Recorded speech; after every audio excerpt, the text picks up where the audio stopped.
What I order versus what I got episode 3 பாத்துலாமா? ஸ்கிரீன்ல தெரியற இந்த ட்ரெஸ் தான் நம்ம வந்து ஆர்டர் போட்டிருந்தோம். இதுல வந்து மொத்தம் 3 கலர் இருந்துச்சு. Yes, I got them all. அதுல இருந்து ஒரே ஒரு கலர் மட்டும் பிரிச்சு காட்டுறேன். ஒரு மாதிரி ஆனியன் கலர் ஷேட் தெரியுதா?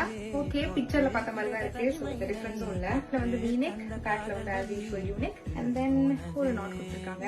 கை வந்து ஃபுல் ஹேண்ட். இது ஒரு லென்த் வந்து ஃபுல்லாவே வருது, கால் வரைக்கும், ஆங்கிள் வரைக்கும் வருது. சோ மேல வந்து ஃப்ரெஞ்ச் கட் கொடுத்திருக்காங்க. சோ ஃபிட்டிங் நல்லா இருக்கும்னு நினைக்கிறேன். எனக்கு வந்து இந்த ஷால் ரொம்ப பிடிச்சிருக்கு. ஏன்னா இதோட பார்டரும் பிளஸ் இதுல வந்து அங்கங்க குட்டி குட்டியா ஜிமிக்கி ஒர்க்லாம் கொடுத்து நல்லா இருக்கு. இந்த ட்ரெஸ்ல வந்து 3 கலர் இருக்குன்னு சொன்னேன் இல்லையா? சோ ட்ரையல்ஸ்ல மீதி 2 கலர் பாத்துலாமா? ஆஸ் ஐ எக்ஸ்பெக்டட், நான் நினைச்ச மாதிரியே அந்த ட்ரெஸ் ஃபிட்டிங் எனக்கு கொடுத்திருந்தது. ரொம்ப அழகா இருந்தது. 3 கலருமே ஒண்ணுக்கு ஒண்ணு சலச்சதுன்னு தான் சொல்ல முடியும். எல்லாமே செம்ம பிரிட்டியா இருந்தது. ஒரு ட்ரெடிஷனல் லுக்காக தேடுறீங்க, இல்ல ஒரு பிரைட்ஸ்மெட்காக தேடுறீங்கன்னா கண்டிப்பா இந்த ட்ரெஸ் வந்து பெர்ஃபெக்ட் சாய்ஸா இருக்கும். இந்த ட்ரெஸ் உங்களுக்கு வேணும்னு நினைச்சீங்கன்னா கேப்ஷன்ல பேஜ் டீடைல்ஸ் கொடுத்திருக்கேன், உங்களுக்கு பிங்க் பண்ணி செக் பண்ணி பாருங்க. அப்படின்னா கமெண்ட்ஸ்ல லிங்க் டைப் பண்ணுங்க, நானே உங்களுக்கு டீடைல்ஸ் சென்ட் பண்றேன். பை.